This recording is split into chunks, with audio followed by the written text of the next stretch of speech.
feed lines, and that little bit goes into your fuel tank. Yeah. So you must still come and finish this off. But yeah, so the thing that I think we can do today is probably start to cut the windscreen. Because that is a fairly big job, and we can do the whole windscreen, cut it like the doors, start to cut it, so that once it's done, it's just one more job, done and dusted. Now that the wiring is also about to go in. And then we wait for the prop to finish the engine cowls so that you can go to paint. Unless it's got a big scratch on it, then that's ours. The one with a scratch, obviously yours. No. Is this an official windshield cutting carpet? Yeah. You know, you buy these from Home Warehouse Depot. Oh, okay. It's the wife's personal carpet somewhere. Oh dear. Just something soft. Maybe we should better use the other side. Right. Try to keep the cover plastic on before we. Try to keep the cover plastic on both sides as far as you can. Because we're going to handle this quite a bit, and it scratches pretty easy, so you don't want to do that. Hey, lady.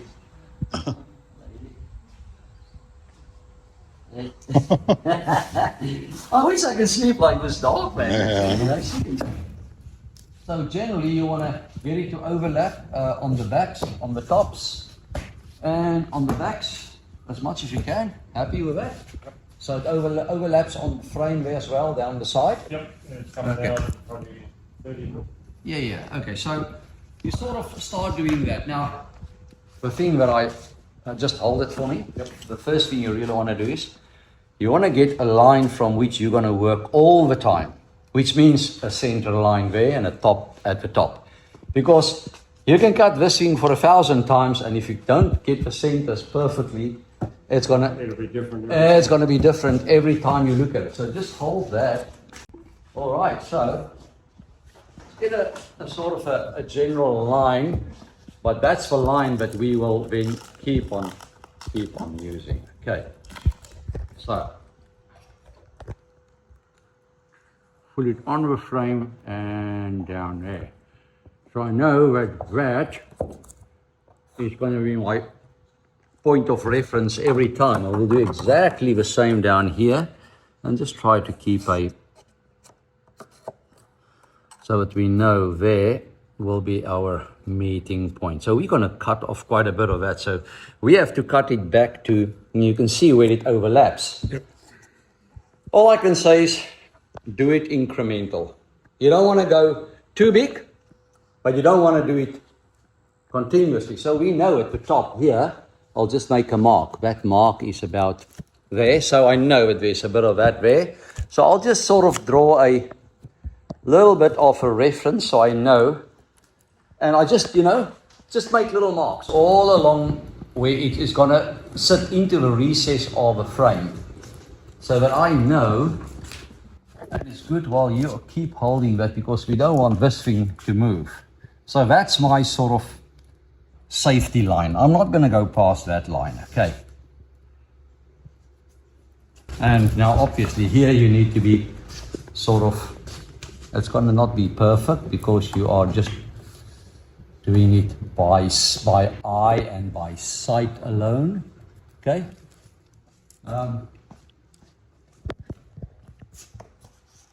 We're not going to cut it to this marcus, but it just gives me that sort of a working line, you know what I'm saying? Now, why don't they cut it closer at the factory? I think what the factory basically do is, remember, they've got a sheet that they heat form over a mold. Right. So they make this thing, I think it's about 80 or 85 degrees thereabouts.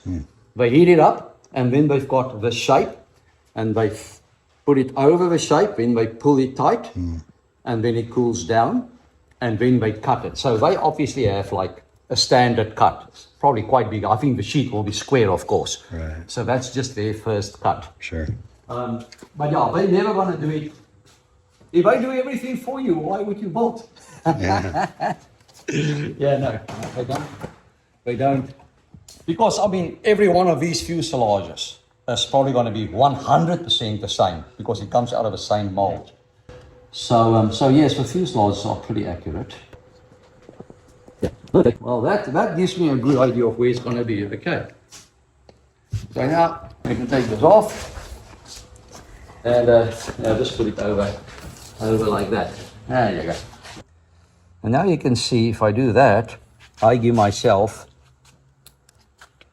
about a 5 or whatever millimeter safety because I'm going to cut on this side. Okay. So I'm just giving myself a little bit of a line. It shouldn't be more than this, and I should not be too small because you don't want to cut it too small. Sometimes I just take a cushion and put a cushion on top of something like this, like a dustbin. Okay. Put a cushion, a big cushion on here, Yep. and you literally just put the whole thing, and then you can Work maneuver around it it, over yeah, the yeah. cushion. Just be careful, obviously. You don't want to scratch the inside. And then just grinder. You just use a steel disc? I just use a steel disc and as thin as you can. Now, obviously, this is not a very safe way of doing this. Really, it's not. There should be a guard on here.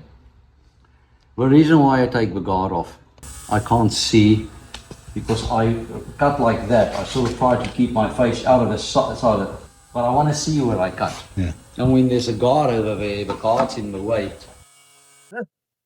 Just guide it with your hand. Yep. Finger. Like that you can go that way.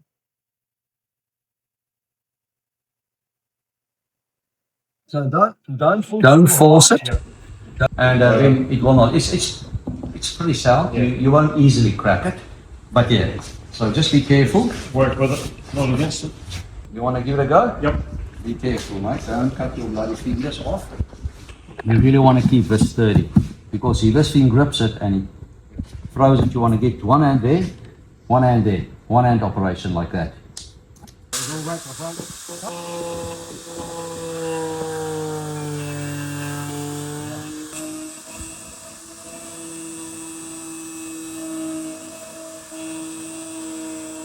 And if a bait is too much, just go straight through and then come back. Yeah.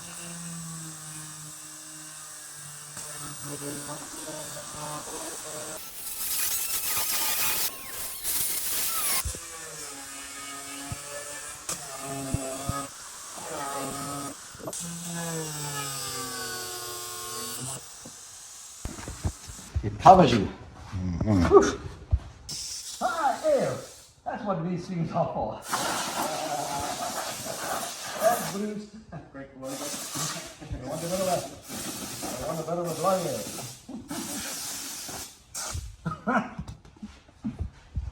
Yeah. Right, let's see if oh, this hopefully doesn't fall into the gap now. Oh yeah.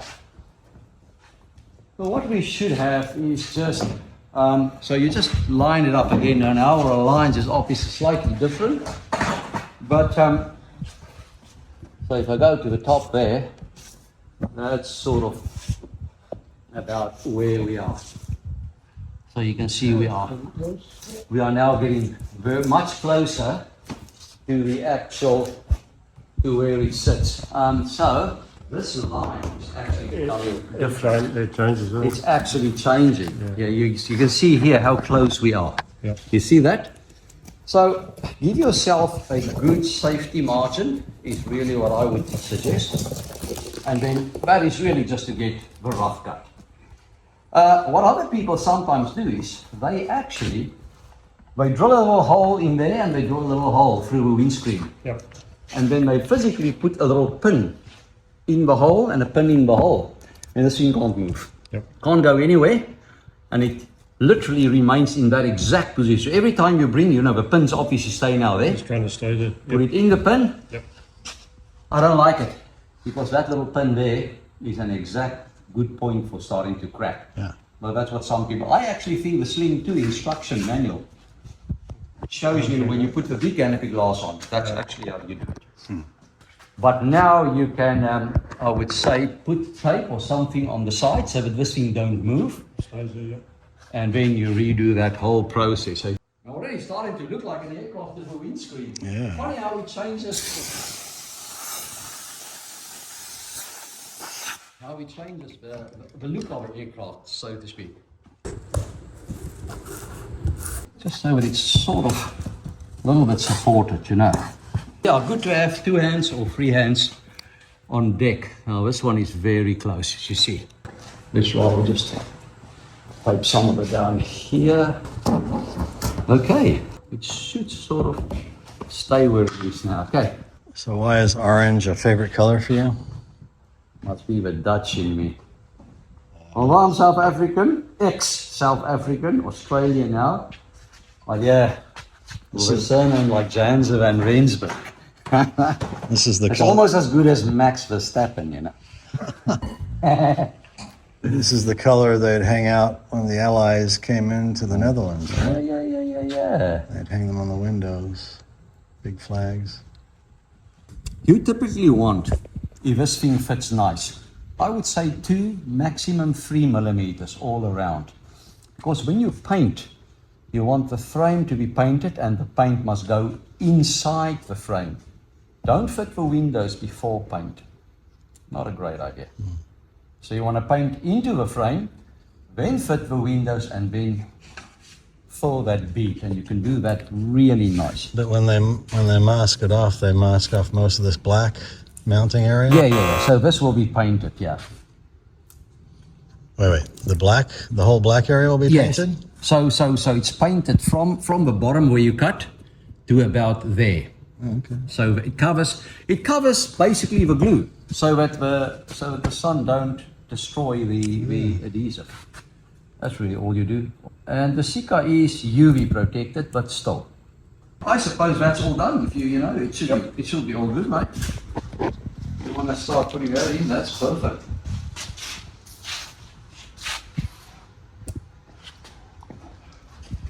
You can imagine what if we cut it now. Remember, this whole screen is now going to go in, which means that what I'm doing here is going to still move a little bit out. All right. Because when this thing goes in, all of this comes a little bit this Closer, way. yeah. Which means this is sort of like the first cut, and then you start per side and you work it down.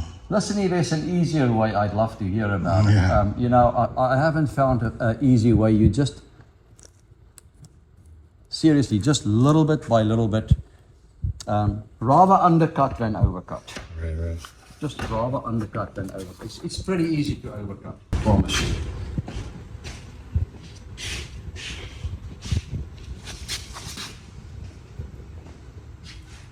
Make sure I understand. So you say paint the airplane before you install the windshield. Yeah. So yeah, you can do, you know, so do the cut like we do now. Yeah. Get it to like the same we did with the doors. Make sure your windows fit perfectly. Then paint the frames, paint the aircraft, paint the doors. And only afterwards you actually fit the windows. I mean, you can imagine if you try to paint this and there's a window and you've got silicon that wide. Right. How do you mask paint to properly go and sit on the edge of a rubber sealant? Right. You just can't do it properly. Yeah. So you want to paint about just a centimeter inside the frame Okay.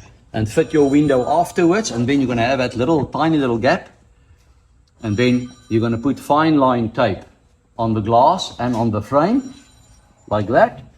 Put your silicone in and rub it, and you're going to get a perfect little bead. Okay. Well, I thought you were saying paint all the way to the edge. No, just a little bit in. Remember, Because you need to glue to the. you need the glue to stick to this. Right. Now for that you've Not to got a the paint. Sika cleaner and you've got a Sika prep. So there's a very specific Sika product to make the Sika 295 stick more to your window and to your composites. And you get different kinds of Sika. You can get one that is good for metal adhesion. You get one that's good for composite adhesion. So we normally use, this is around 501, I think, but I'll show you when we get to that point.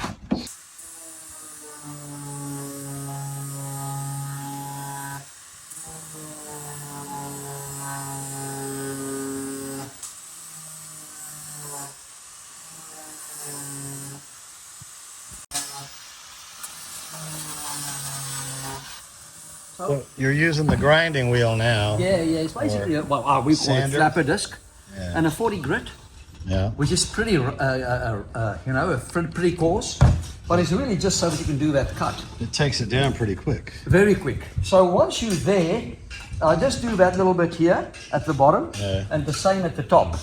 So that once you start putting it on the frame, remember at the top and the bottom, it's now going to go into the recess. Right. So and because it goes in, the whole shape now moves changes, a bit back. Yeah.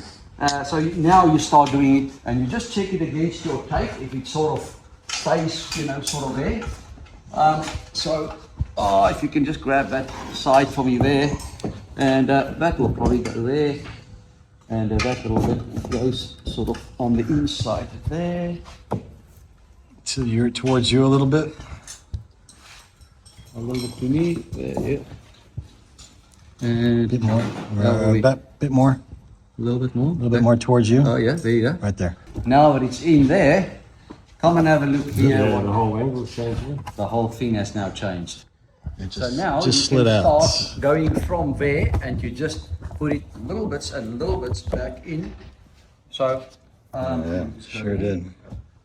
So it's in there. Okay. So now we just line it, and they can just get a marker pen again.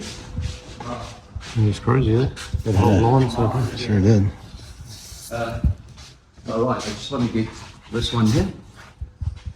Let's just get that. So that one is the same, and just hold it there for me. And then at the top, can you just check it for me? Just make sure that now that is what we use. And now we just go, but now you can see that if you do this, see how this line, how much it's moved. Right. It's really just to start the process. Okay. And now what I do is I just cut it very little bit. And then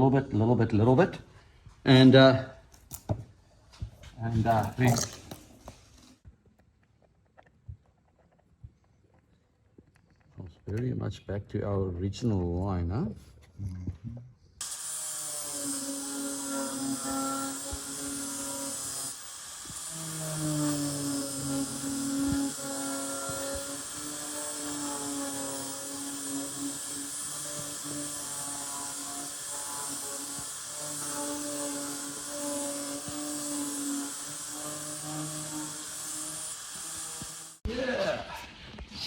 And so we'll work our way around it. And just come back to your original line every time. And you can see now it's sort of starting to sit. See how it starts to follow the curve? Pretty good. And it'll stay there at 145 knots. Hopefully. Hopefully If it doesn't, we'll be calling it, hey, Errol, Hopefully it doesn't pop up, I got some wind burn. And then, so now it still sits about from there, and then we need to take all of this in a little bit like that.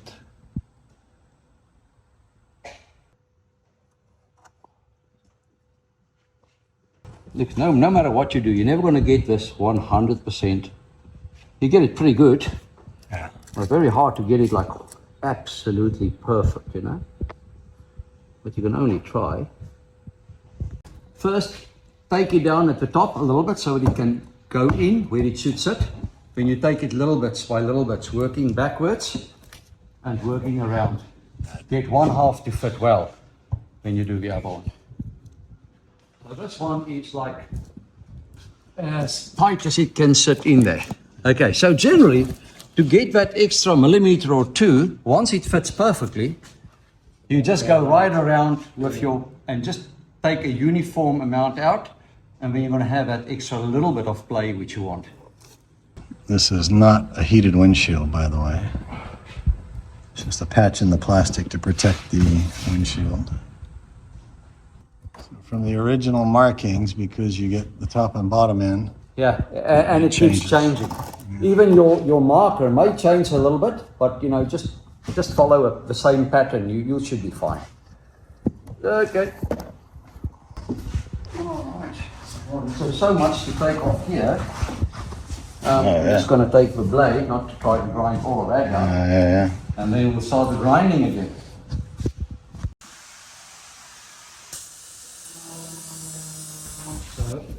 And just like that, he makes it look so easy. Oh, windscreen. Well done. Very nice. So, you sort of want to see about it.